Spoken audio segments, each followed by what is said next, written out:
अब आ जाए, चाय ठंडी हो जाएगी। इतनी मुश्किल से तो बनाई है, आप कहती रहती है मैं कोई काम नहीं करती। कहाँ रह गई हैं?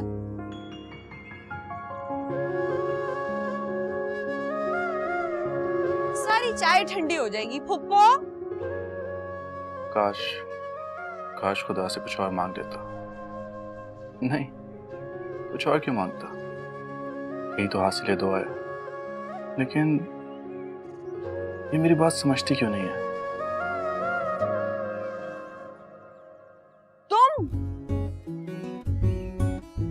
तुम यहाँ कैसे? वो इस्तीफा देना था। मौसम अच्छा था तो सोचा समोसे और जलेबी भी ले आऊं। कहीं तुम ये मत समझ लेना कि तुम्हारे लिए लेके आया हूं स्पेशली मैं, या तुम्हारा दीदार करने आया हूं मैं।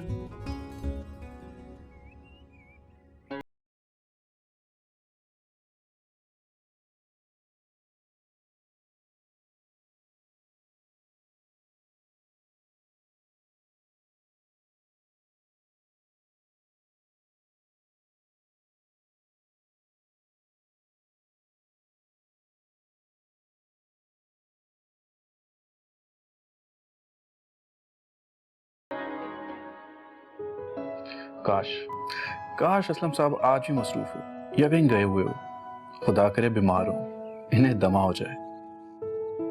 थैंक्स सबके लिए।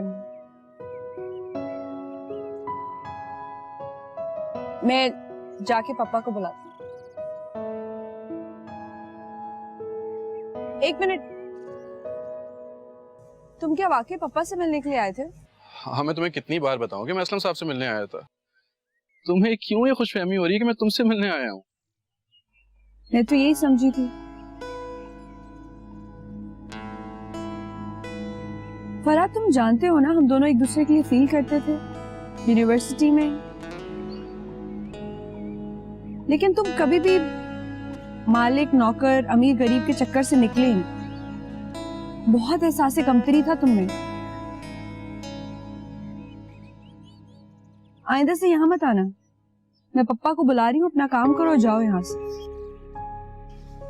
मुझे सख्त नफरत है बुज़दिल और कमजोर लोगों से।